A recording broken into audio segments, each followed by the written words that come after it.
27ನೇ ಕವನ. ಹಗಲು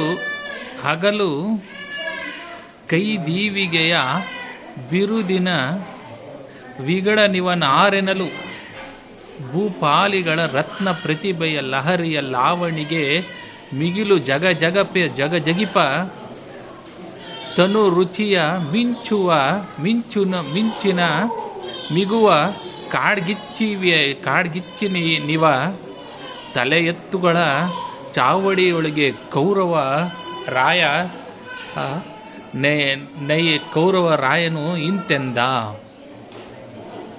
ಅಂದರೆ ಹಗಲು ಕೈದೀವಿಗೆಯ ಬಿರುದುಳ್ಳ ಈ ವೀರನು ಯಾರು ಎಂದು ಜನರು ಮಾತನಾಡಿಕೊಂಡರು.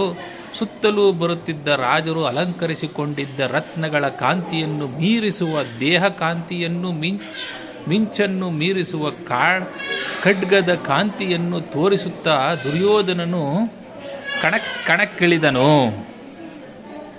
27ನೇ ಕವನ. ಹೋ ನಿರಂತರ ಗಜಭಜವು ತಾನೇನು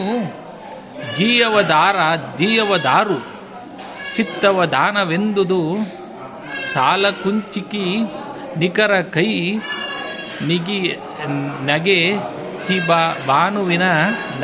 ಭಾನುವಿನ ಭಾರಣಿಯ ಓಳುತ್ತಾ ತಾನ್ಮುಖ ಚತುರಾಕ್ಷ ಭೂಪನ ಸೋನು ಹೊಕ್ಕನು ರಂಗವನು ಭೀಷ್ಮಾದಿಗಳಿಗೆರಗಿ.